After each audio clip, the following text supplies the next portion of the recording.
ഈശോമിശിഹായ്ക്ക് സ്തുതിയായിരിക്കട്ടെ. പുറപ്പാടിൻ്റെ പുസ്തകം 25-ാം അധ്യായം. കൂടാര നിർമ്മാണത്തിന് കാണിക്ക. കർത്താവ് മോശയോട് അരുളിച്ചെയ്തു, എനിക്കൊരു കാണിക്ക സമർപ്പിക്കണമെന്ന് നീ ഇസ്രായേൽക്കാരോട് പറയുക. സ്വമനസ്സ തരുന്നവരിൽ നിന്നെല്ലാം എനിക്കുള്ള കാണിക്ക നീ സ്വീകരിക്കുക. അവരിൽ നിന്ന് സ്വീകരിക്കേണ്ട കാഴ്ചദ്രവ്യങ്ങൾ ഇവയാണ്: സ്വർണം, വെള്ളി, ഓട്, നീലയും ധ്രുവവും അരുണവുമായ നൂലുകൾ, നേർത്ത ചണത്തുണി, കോലാട്ടിൻ രോമം, ഊറക്കിട്ട മുട്ടാടിൻ തോല്, നിലക്കരടിത്തോല്, കരുവേലത്തടി, വിളക്കുകൾക്കുള്ള എണ്ണ, അഭിഷേക തൈലത്തിനുള്ള സുഗന്ധദ്രവ്യങ്ങൾ, ധൂപത്തിനുള്ള സുഗന്ധ വസ്തുക്കൾ, എഫോദും ഉരസ്ത്രാണവും, അലങ്കരിക്കാനുള്ള ഗോമേതക വൈഡൂര്യ രത്നങ്ങൾ.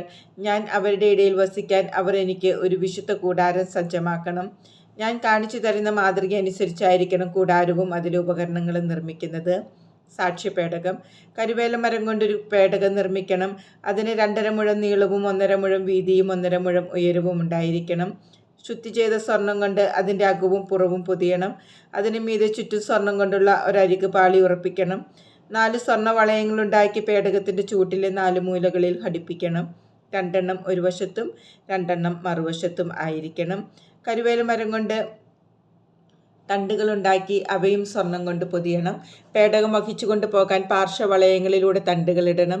തണ്ടുകൾ എപ്പോഴും പേടകത്തിൻ്റെ വളയങ്ങളിൽ തന്നെ ഉണ്ടായിരിക്കണം. അവയിൽ നിന്നെടുത്ത് മാറ്റരുത്. ഞാൻ നിനക്ക് തരാൻ പോകുന്ന ഉടമ്പടി പത്രിക പേടകത്തിൽ നിക്ഷേപിക്കണം. ശുദ്ധി ചെയ്ത സ്വർണം കൊണ്ടൊരു കൃപാസനം നിർമ്മിക്കണം. അതിൻ്റെ നീളം 2.5 മുഴവും വീതി 1.5 മുഴവും ആയിരിക്കണം. കൃപാസനത്തിൻ്റെ 2 അറ്റത്തുമായി അടിച്ചു പരത്തിയ സ്വർണം കൊണ്ട് 2 കെരൂബുകളെ നിർമ്മിക്കണം. കൃപാസനത്തിൻ്റെ 2 അറ്റത്തും അതിനോട് ഒന്നായി ചേർന്നിരിക്കത്തക്കവണ്ണം വേണം കെരൂബുകളെ നിർമ്മിക്കാൻ. കൃപാസനം മൂടത്തക്ക വിധം കെരൂബുകൾ ചിറകുകൾ മുകളിലേക്ക് വിരിച്ചു പിടിച്ചിരിക്കണം.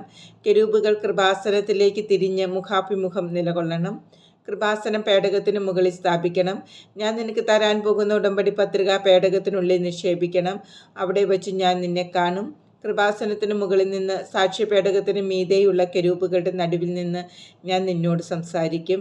ഇസ്രായേലിന് വേണ്ടിയുള്ള എൻ്റെ കൽപ്പനകളെല്ലാം ഞാൻ നിന്നെ അറിയിക്കും. തിരുസാന്നിധ്യ അപ്പത്തിൻ്റെ മേശ. കരുവേല മരം കൊണ്ട് 2 മുഴം നീളവും 1 മുഴം വീതിയും 1.5 മുഴം ഉയരവുമുള്ളൊരു മേശ ഉണ്ടാക്കണം. തനി സ്വർണം കൊണ്ട് അത് പൊതിയുകയും സ്വർണം കൊണ്ട് തന്നെ അതിന് അരികുപാളി പിടിപ്പിക്കുകയും വേണം. അതിനു ചുറ്റും കൈപ്പത്തിയുടെ വീതിയിലുള്ള ഒരു ചട്ടമുണ്ടാക്കുകയും ചട്ടത്തിന് ചുറ്റും സ്വർണം കൊണ്ടുള്ള അരികുപാളി പിടിപ്പിക്കുകയും വേണം. സ്വർണം കൊണ്ടുള്ള 4 വളയങ്ങളുണ്ടാക്കി മേശയുടെ 4 മൂലകളിലുള്ള 4 കാലുകളിൽ ഘടിപ്പിക്കുക. വളയങ്ങളിലൂടെ തണ്ടുകളിട്ട് മേശ ചുമന്നുകൊണ്ട് പോകത്തക്ക വിധം വളയങ്ങൾ ചട്ടത്തോട് ചേർന്നിരിക്കണം. മേശ ചുമന്നുകൊണ്ട് പോകാനായി കരുവേല മരം കൊണ്ട് തണ്ടുകളുണ്ടാക്കി സ്വർണം കൊണ്ട് പൊതിയണം. താലങ്ങളും തളികകളും കലശങ്ങളും പാനീയ ബലിക്കുള്ള ചഷകങ്ങളും തനി സ്വർണം കൊണ്ടുണ്ടാക്കണം. തിരുസാന്നിധ്യത്തിൻ്റെ അപ്പം എപ്പോഴും എൻ്റെ മുമ്പാകെ മേശപ്പുറത്ത് വച്ചിരിക്കണം. വിളക്കുകാൽ. തനി സ്വർണം കൊണ്ടൊരു വിളക്കുകാൽ ഉണ്ടാക്കണം. അതിൻ്റെ ചുവടൻ 2 ചഷകങ്ങളും മുകളങ്ങളും പുഷ്പങ്ങളും ഒരേ സ്വർണ്ണത്തകിടി തീർത്തതായിരിക്കണം. ഒരു വശത്ത് നിന്ന് 3 മറുവശത്ത് നിന്ന് 3 എന്ന കണക്കിൽ വിളക്കുകാലിൻ്റെ ഇരുവശത്തുമായി 6 ശാഖകളുണ്ടായിരിക്കണം. ഓരോ ശാഖകളിലും ബദാം പൂവിൻ്റെ ആകൃതിയിൽ മുകുളങ്ങളോടും പുഷ്പദളങ്ങളോടും കൂടിയ 3 ചഷകങ്ങളുണ്ടായിരിക്കണം. വിളക്ക് തണ്ടിന്മേൽ ബദാം പൂവിൻ്റെ ആകൃതിയിൽ മുകുളങ്ങളും പുഷ്പദളങ്ങളും ചേർന്ന 4 ചഷകങ്ങളുണ്ടായിരിക്കണം. വിളക്ക് കാലിൽ നിന്ന് പുറപ്പെടുന്ന 6 ശാഖകളിൽ ഓരോ ജോഡിയുടെയും അടിയിൽ ഓരോ മുകുളം എന്ന കണക്കിൽ 3 മുകുളങ്ങൾ ഉണ്ടായിരിക്കണം.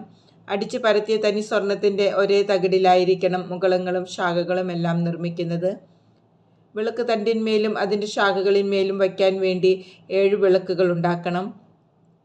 അവ വിളക്കുകാലിന് മുമ്പിൽ പ്രകാശം വീശത്തക്ക വിധം സ്ഥാപിക്കണം. തിരി അണയ്ക്കാൻ ഉപയോഗിക്കുന്ന കത്രികകളും തട്ടങ്ങളും തനി സ്വർണം കൊണ്ടുള്ളവയായിരിക്കണം. വിളക്കുകാലും ഉപകരണങ്ങളും എല്ലാം കൂടി 1 താലന്ത് തനി സ്വർണം കൊണ്ട് വേണം നിർമ്മിക്കാൻ. മലയിൽ വച്ച് നിന്നെ ഞാൻ കാണിച്ച മാതൃകയിൽ ഇവയെല്ലാം നിർമ്മിക്കാൻ ശ്രദ്ധിക്കണം.